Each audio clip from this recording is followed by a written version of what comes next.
வணக்கம்.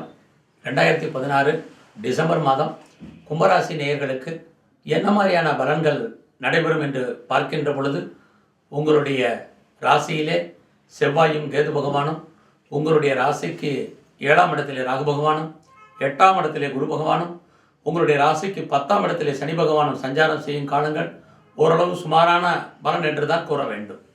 உங்களுடைய ராசியிலே செவ்வாயும் கேதுவும் சஞ்சாரம் செய்வது தேவையற்ற விஷயங்களில் இம்மாதங்கள் நீங்கள் தலையிடாமல் இருப்பதே நற்பலனாகும்.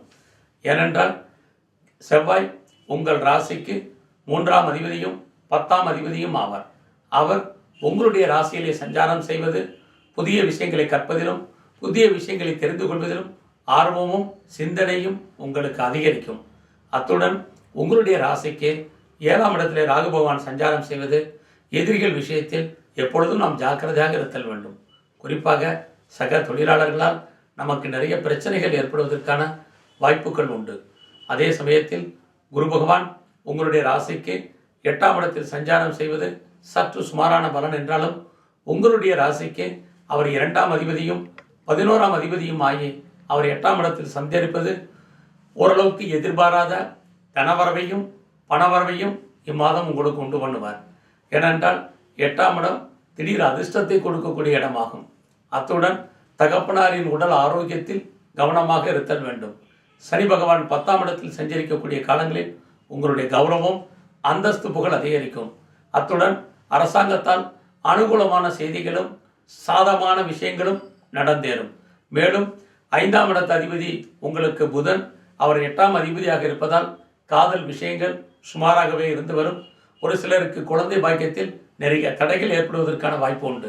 அதே சமயத்தில் சுப காரியங்கள் சுப நிகழ்ச்சிகளில் கலந்து கொள்வதில் பெரிய அளவு மகிழ்ச்சி இராது. அத்துடன் உங்களுடைய ராசிக்கு 7ஆம் இடத்தில் ராகு பகவான் சஞ்சரிப்பது வெளிநாட்டு செய்திகள் சற்று தாமதமாக வந்து சேரும். அதே சமயத்தில் கொடுக்கல் வாங்கல் தேவையற்ற பிரச்சனைகளில் இக்காலங்கள் தடையிடாமல் இருப்பதே சிறப்பானதாகும். மேலும் ராகு பகவான் 7ஆம் இடத்தில் சஞ்சரிப்பது உடல் ஆரோக்கியத்தை பொறுத்தவரை எச்சரிக்கையாக இருத்தல் வேண்டும்.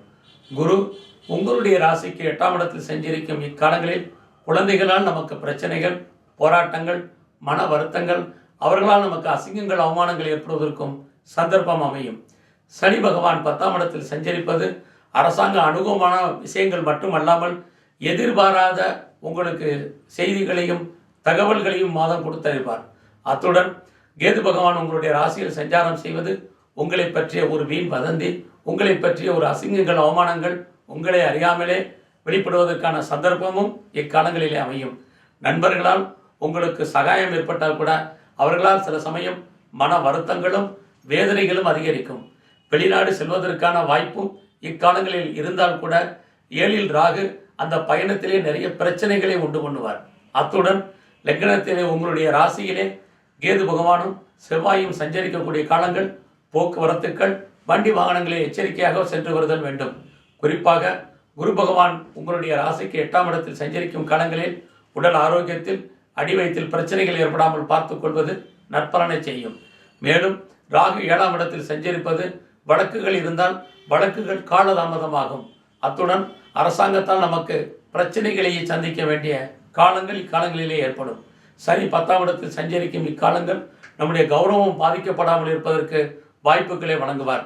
செவ்வாயும் கேதுவும் உங்களுடைய 3ஆம் அதிபதியாகி உங்களுடைய ராசியிலே சஞ்சரிக்கக்கூடிய இக்காலங்களிலே வாய்ப்பு இருக்கும் பட்சத்தில் நீங்கள் விநாயகரையும் முருகனையும் ஒரு சேர வணங்கி வருவது நற்பலன்களை தரும். அத்துடன் குரு பகவான் உங்களுடைய ராசிக்கு 8ஆம் இடத்தில் சஞ்சரிப்பதால் நீங்கள் நவகிரகங்களிலே இருக்கக்கூடிய குரு பகவானை வணங்கி வர ஓரளவு நற்பலன்கள் அதிகரிக்கும். உங்களுடைய பிரச்சனைகளிலிருந்து விடுபடுவதற்கான ஒரு வாய்ப்பும் ஒரு சந்தர்ப்பமும் இம்மாதம் அமையும். நன்றி, வணக்கம்.